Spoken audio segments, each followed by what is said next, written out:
अस्सलाम वालेकुम। आज मैं आपके साथ साग वाला पराठा बनाने की रेसिपी शेयर कर रही हूँ। तो साग वाला पराठा बनाने के लिए हमें जिन अशिया की ज़रूरत है, इसमें साग बिल्कुल रेडी और तड़का लगा हुआ हो, और इसके अलावा खुश्क आटा रोटियाँ बनाने के लिए, और देसी घी चाहिए हमें, या जो भी घी आप यूज़ करना चाहें, मक्खन यूज़ करना चाहें, और गुंदा हुआ आटा।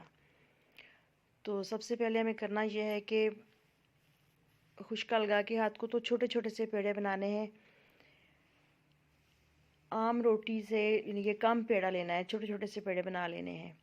दो दो पेड़े बना के उनके अंदर हम साग ऐड करके तो फिर रोटियां, ये पराठे बनाएंगे।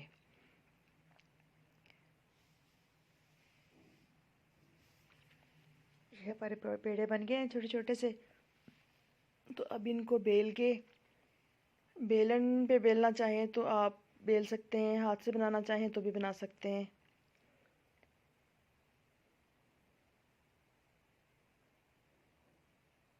यूँ छोटी छोटी सी दो दो रोटियां बना के तो इनके अंदर अब हम साग ऐड करेंगे।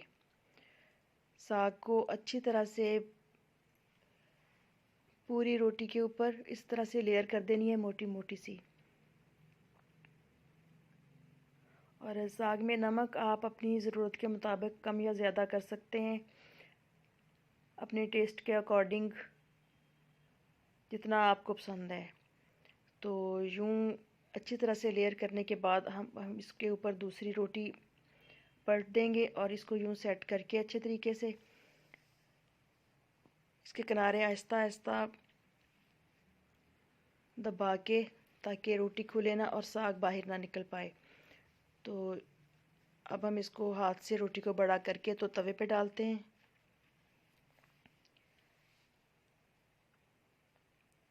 बिल्कुल हल्के हाथ से रोटी को बनाना है, ताकि रोटी खुलने भी ना पाए और साग ना बाहर निकले।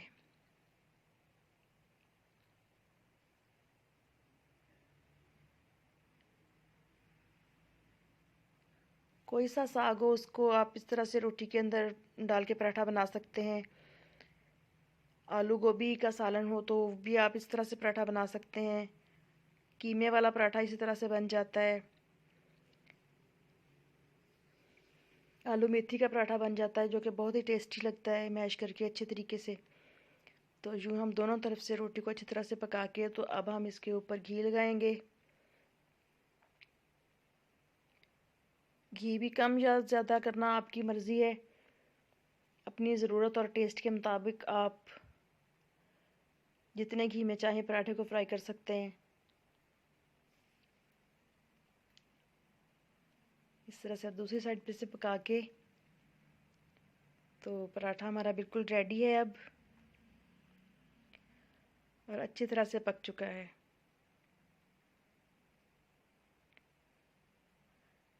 और पराठा बनाने के लिए आँच बिल्कुल मीडियम रखें, ताकि रोटी जलने ना पाए। जब बहुत ज़्यादा फुल आँच होती है तो पराठा जल जाने का ख़दशा है, और जली हुई चीज़ का टेस्ट फिर ओरिजिनल नहीं रहता, ख़राब हो जाता है टेस्ट, और खाने में भी बदमज़ा महसूस होता है। तो ये देखें, इस तरह से माशाल्लाह बहुत ही ज़बरदस्त सी प्यारी और भीनी भीनी सी खुशबू आ रही है। तो इसी तरीके से हम दूसरी रोटी बना लेंगे। अच्छी तरह से साग की लेयर करके मोटी मोटी,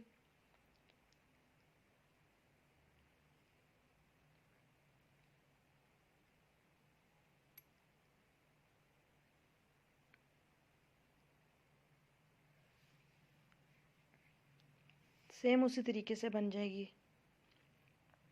इसको सेट करके तो हाथ से बढ़ा के तो हम रोटी तवे पे डालते हैं।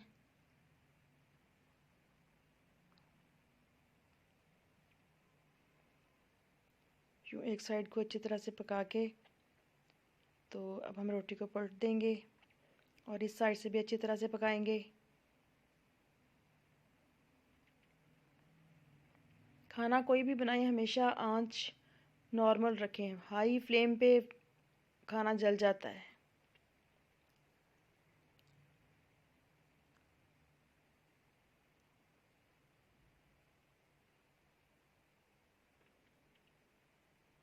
यूँ दोनों तरफ से अच्छी तरह से पका के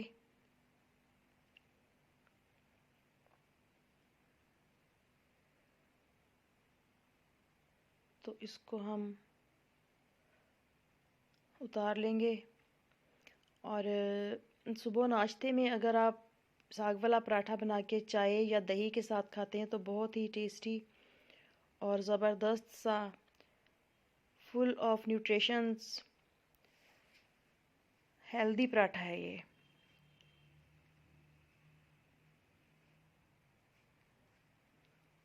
जो कि खाने में भी बहुत मज़ेदार लगता है और फुल ग़िज़ाइयत भी देता है इंसान को।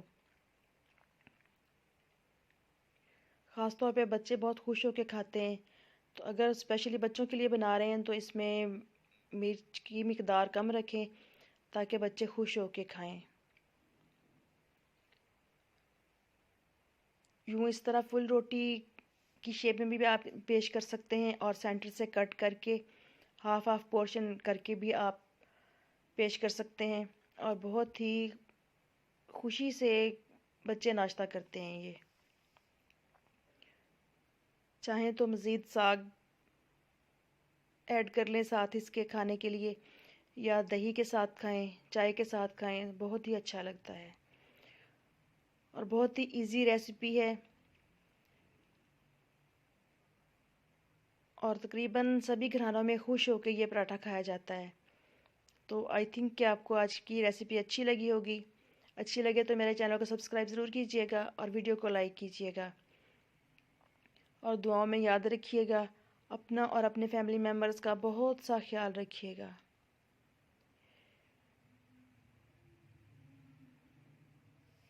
तो इंशाल्लाह फिर मिलते हैं किसी नई रेसिपी के साथ किसी अगले वीडियो में।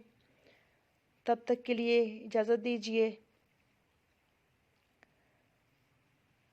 ओके, अल्लाह हाफिज़।